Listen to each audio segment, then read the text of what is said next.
नमस्कार, मैं हूँ ऋषिराज पाठक और आप सुन रहे हैं, देख रहे हैं ऋषिराज उवाच। मैं आज आपके समक्ष मेरे पूज्य पिता श्री नारायण पाठक जी की रचना नारायण रचनावली के तृतीय खंड श्री कृष्ण ब्रज होली लीला एवं सुदामा चरित से प्रस्तुत कर रहा हूँ एक भजन। इस भजन का शीर्षक है मुरलिया बैरिन है गई। तात्पर्य है कि जो बांसुरी है भगवान श्री कृष्ण की, वह हमारी शत्रु हो गई है, वो बैरिन हो गई है। कैसे?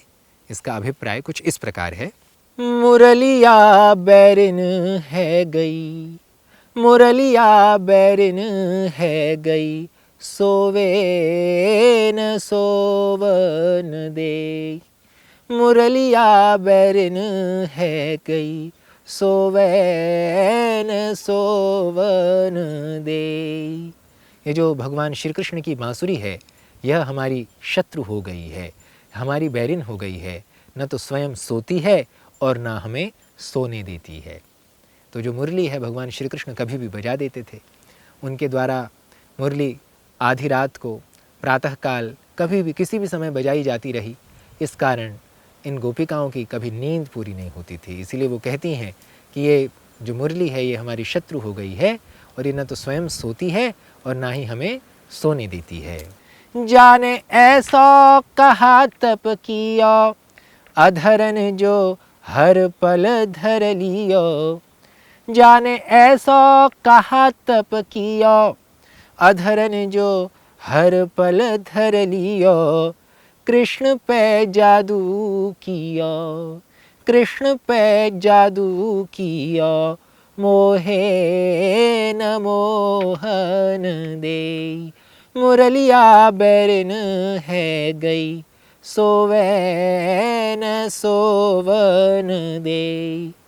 मुरली के महात्म्य को बताते हुए यहाँ भाव इस प्रकार व्यक्त हुआ है कि इस मुरली ने कौन सा ऐसा तप किया कि भगवान श्री कृष्ण उसे अपने अधरों पर विराजमान करते हैं। भगवान श्री कृष्ण उसे अधर रस का पान कराते हैं। इस मुरली ने भगवान श्री कृष्ण पर जादू कर दिया। भगवान श्री कृष्ण को मोहे रहती है, भगवान श्री कृष्ण को मोहित किए हुए है और हमें मोहन नहीं देती। हम भगवान श्री कृष्ण से मिलने जाएं, बीच में खुद अड़ी रहती है। हम भगवान श्री कृष्ण तक नहीं पहुंच पाते। ये बीच में बंधक है, बीच में बाधक बनी हुई है, बंधन की तरह है। सखी न आए कृष्ण मुरारे, निश दिन तड़फे प्राण हमारे। सखी न आए कृष्ण मुरारे, निश दिन तड़फे प्राण हमारे। देख आँखियाँ पथराई, देख आँखियाँ पथराई, रोवे न रोवन दे।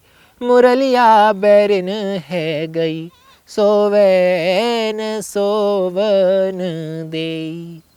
सखी दूसरी सखी से कहती है कि अभी तक कृष्ण नहीं आए। कह रहे थे कि मैं परसों आ जाऊंगा कंस का वध करके, पर परसों की बरसों हो गई, अभी तक आए नहीं। और रात दिन निश दिन हमारे प्राण तड़प रहे हैं और कृष्ण का इंतज़ार करते करते, कृष्ण की प्रतीक्षा करते करते हमारी आंखें भी पथरा गई हैं। ना तो रोती हैं ना रोने देती है। माने जो बांसुरी ऐसी है कि उनकी पुरानी बजाई हुई जो बांसुरी की स्मृतियां हैं वो हमें रोने नहीं देती। यह बांसुरी न तो खुद रोती है और ना हमें रोने देती है। माने हमें रोने देती है। हम बड़ी पीड़ित हैं, हम कितनी आंसू बहाएं, हम इतनी रो चुकी हैं कि हमारी आँखों में अब आंसू नहीं बचे, इसलिए हमारी आँखें पथरा गई हैं। इसलिए अब पहले इतना रुला दिया है इन्होंने कि अब हमें और रोने नहीं दे रही है यह बांसुरी। कहूँ मोकू धीर बंधाओ, आकर श्याम दर्श दिखलाओ।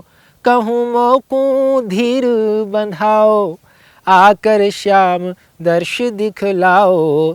कियो बेपीर कन्हाई, कियो बेपीर कन्हाई, होवे न होवन दे।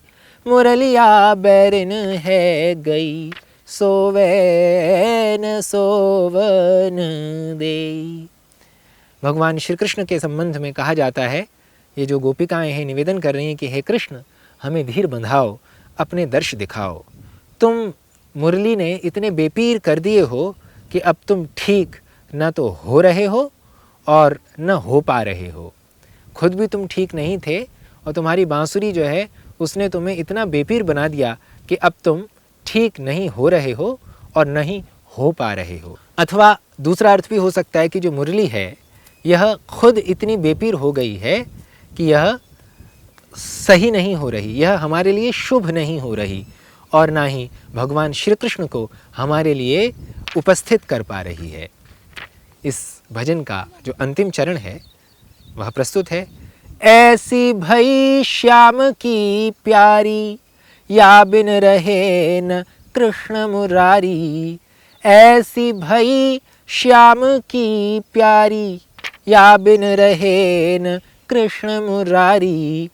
नारायण कहूँ ये मन ते, खोवे न खोवन दे।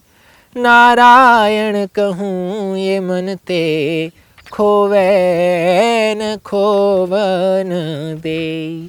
मुरलिया बैरिन है गई, सोवे न सोवन दे। यह जो बांसुरी है यह श्याम की इतनी प्यारी हो गई कि कृष्ण भगवान, कृष्ण मुरारी अब इस बांसुरी के बिना रह नहीं पा रहे। नारायण मैं क्या कहूँ, ये ना तो खो रही है ना हमें खोने दे रही है। ये जो मुरली है वह श्याम को इतनी प्यारी लगने लगी कि इसके बिना अब कृष्ण मुरारी रह नहीं पाते।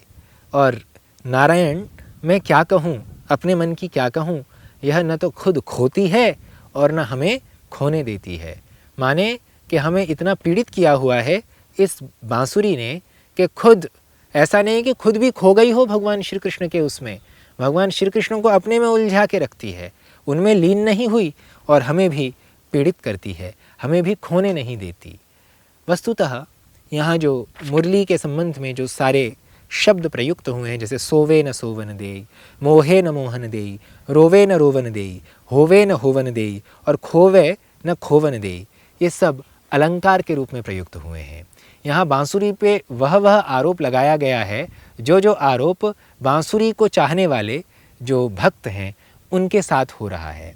तो बांसुरी से ये कहा जा रहा है कि बांसुरी तुम इतनी शत्रु हो गई हो कि न तो तुम भगवान श्री कृष्ण से खुद मिल पा रही हो ना हमें मिलने दे रही हो। अर्थात तुम प्रकृति की तरह हो और प्रकृति कभी भी पुरुष नहीं हो पाती, और हम जीवात्माओं को पुरुष से मिलने भी नहीं दे रही हो और हमें उलझा के भी रखती हो और उनके साथ भी रहती हो।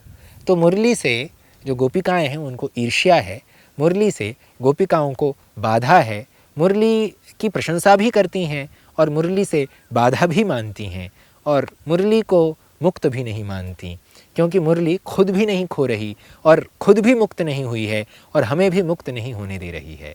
तो यह जो एक विशेष भाव है जिसमें दो अलग अलग ध्रुव वर्णित हुए हैं, चित्रित हुए हैं, यह अपने आप में बहुत ही सुंदर काव्य का भाव है, काव्य का चित्र है। आशा है आपको यह भजन सुखकर, प्रीतिकर एवं मधुर लगा होगा। मैं अगली श्रृंखला में अगले भजन के साथ पुनः प्रस्तुत होऊंगा। तब तक के लिए नमस्कार एवं धन्यवाद।